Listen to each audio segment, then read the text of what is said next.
In Hinduism, Shivling is a symbol that represents Lord Shiva as the most powerful deity. Temples are built in his honor, including a Shivling, which represents all the energies in the world and beyond.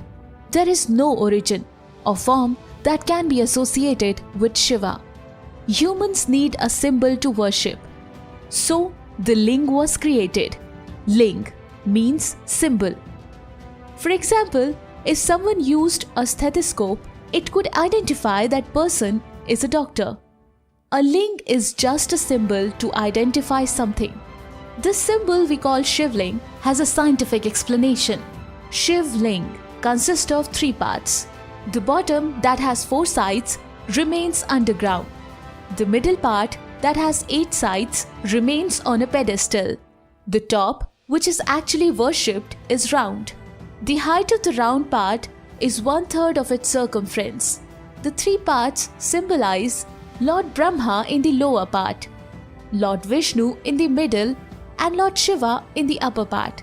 The pedestal is provided with a passage to drain the water that poured on the top. Lingam symbolizes the creative and destructive power of Lord Shiva and the devotee attribute great holiness to him.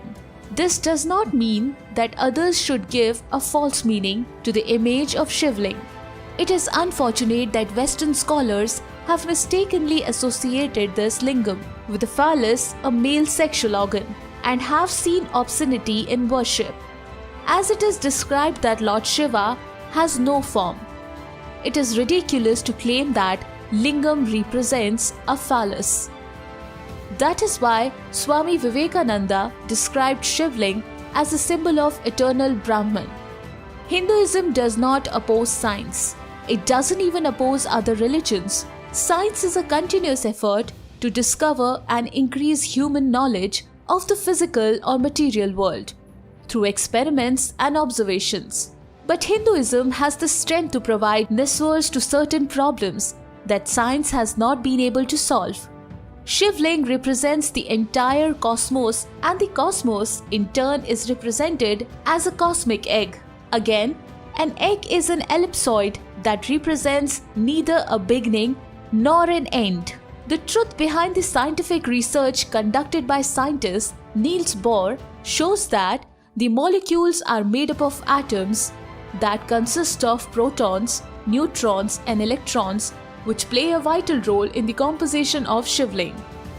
In those days, instead of using those English words such as protons, neutrons, electrons, and energy, ancient sages used words such as Lingam, Vishnu, Brahma, Shakti, etc. Since Sanskrit was the dominant language in those periods, Sheikh Vyas, the author of Mahabharata, mentions that Lord Shiva is smaller than subatomic particle like proton, neutron, and electron. At the same time, he also mentions that Lord Shiva is greater than anything greatest. Shivling is not just a simple symbol. Our rishis wanted to send a message to the masses that they can see the smallest form of nature in the form of Shivling. Shivling represents the atomic structure. In our atomic structure, there are protons and neutrons, surrounded by electrons that spin rapidly. An examination of the image of Shivling in the context of Bohr's model would demonstrate the surprising truth that Brahma created the world. Shivling demonstrates the behavior of protons, electrons, neutrons, and energy. Lord Vishnu means proton with a positive electric charge. Lord Shiva means neutron without an electric charge. Lord Brahma means an electron with a negative electric charge. Shakti is represented by an oval-shaped disc with 3 ridges carved on its periphery. She is energy and plays a vital role in the universe. If we look at Lord Vishnu's portrait, a lotus that emerges from Lord Vishnu's navel is depicted, and Lord Brahma is shown sitting on the lotus. Lotus means energy that has the force of attraction. The lotus stem can bend due to its flexibility, indicating that Lord Brahma moves around Lord Vishnu. This is a message that the electron is attracted to the protons due to the opposite electrical charge. In addition, neutron is represented as Lord Shiva, which has no charge. The nucleus of the atom also contains neutrons. Neutrons are about the same size as protons, but they have no electric charge. Neutrons are very close to the nucleus of the atom with protons. When the nucleus of the atom contains as many as protons and neutrons, the atom is stable. Similarly, the ancient sages have suggested that when Lord Shiva is not disturbed and separated, he remains calm. Lord Shiva keeps calm because Shakti takes the form of Renuka. The energy that forms the molecule is denoted by their valency, which in Sanskrit is Renuka. Renuka is one that produces Renu, or a molecule. Two atoms from a molecule.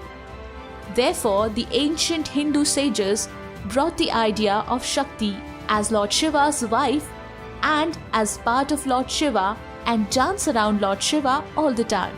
However, when neutrons is disturbed and separated, disasters occur, which means that Shakti ends up being a terror known as Rudrani or Kali, who performs a destructive dance indicating a natural disaster.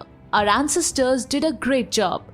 But as time went by, the true meaning was lost, leaving behind the traditions and literature which we can study.